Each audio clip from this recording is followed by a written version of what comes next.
Hello, नमस्कार दोस्तों। जैसे कि हम जानते हैं कि हमारे शरीर में कुल हड्डियों की संख्या 206 होती हैं। तो हमने अपने पिछले वीडियो में हाथ की हड्डियों के बारे में बात कर लिया है। तो एक हाथ में कितनी हड्डियों की संख्या थी?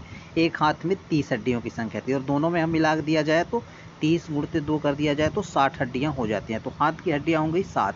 अब ऐसे ही हम पैर की हड्डियों के बारे में जानेंगे। तो जैसे एक हाथ में 30 हड्डियाँ होती थी, दोनों में मिला के 60 हो गई थी।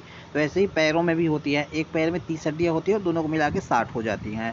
फिर इसके आगे वाले वीडियो में हम जानेंगे अपने सिर के बारे में और ये पसलियों के बारे में, रीढ़ की हड्डियों के बारे में। तो आज हम जान लेते हैं पैर के बारे में, अपने पैर में कौन कौन सी हड्डी होती है। तो सबसे पहले देखिए, ये जो पैर है, तो जो ये अपनी कमर वाली हड्डी होती है, तो कमर वाली हड्डी को क्या बोला जाता है? पेल्विक बोला जाता है। अब जो उसके नीचे ये जो अपनी जांघ वाली हड्डी होती है, इसको बोला जाता है फीमर।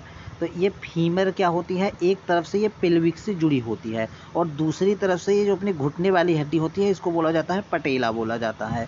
तो ये पटेला से जुड़ी होती है और जो अपनी जांघ वाली हड्डी होती है, खोखली हुई हड्डी होती है। फिर इसके बाद सबसे बड़ी हुई हड्डी होती है यही।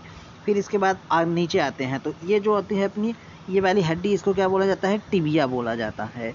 और टिबिया के बगल में ये कौन सी होती है? फिबुला होती है। तो इनकी भी संख्या एक एक होती है। फिर इसके बाद अपना आते हैं, नीचे आते हैं, तो नीचे कौन सी हो जाएगी? यहाँ पे ये जो अपना है, जो एड़ी के पास में, इसमें कौन सी हड्डी पाई जाती है?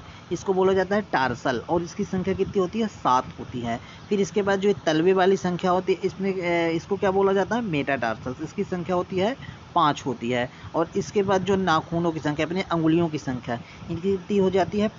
ये 5 रहती हैं। तो 5 में कितनी हड्डी हो जाती है? 14 हड्डी हो जाती है। तो सभी को जोड़ दिया जाए, ये 14, 5 और ये 7, एक एक ये हो गई, और ये पटेला को और ये अपना फीमर को सबको मिला दिया जाएगा तो कितनी हड्डियाँ हो जाएंगी? 30 हड्डियाँ हो जाएंगी। तो कुल मिला के अभी तक में हम जान चुके हैं 120 हड्डियों के बारे में जान चुके हैं। अब आने वाली वीडियो में हम शरीर के और भी हड्डियों के बारे में जानेंगे। धन्यवाद दोस्तों।